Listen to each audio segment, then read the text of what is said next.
Auburn held its first scrimmage of fall camp on Monday, and the big takeaway is that the defense had the better day, which is not all that surprising. That's been something we've heard for several years, the first scrimmage of fall camp, that the defense usually has the better performance. And the thing that I think a lot of fans are probably going to take away from the news and notes of the day is that quarterback play was not particularly excellent. It sounds like Jarrett Stidham had a little bit of a rough go. According to Darrell Williams, linebacker, he had a couple of sacks. He said credited with getting Stidham twice. He was not live.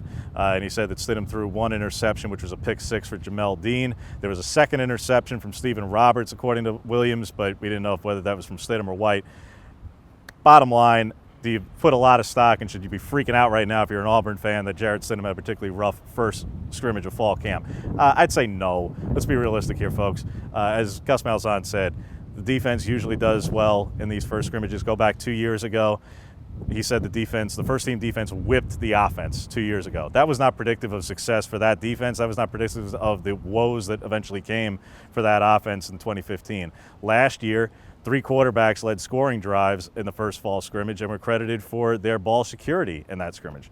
That was not predictive of the quality of quarterback play that later came during last season. So I would not be putting a lot of stock in the fact that if Stidham didn't have a particularly great day, no, I wouldn't go too crazy about that. There was a deep ball as well that Williams said that came basically as a result of his sack, one of his sacks, that a deep ball happened there. It sounds like Stidham obviously threw that one, and the rushing touchdown that came from Cam Martin, that's a positive sign. Overall, I'd say it's still pretty much a positive day. I'm not trying to be a sunshine pumper with it, but I think overall it's probably a pretty positive experience of the first scrimmage where the defense happens to outshine the offense. I wouldn't go too crazy about the interceptions, but I know fans will show their passion one way or the other. Continue to check us out on AL.com for continuing coverage from Auburn's fall camp.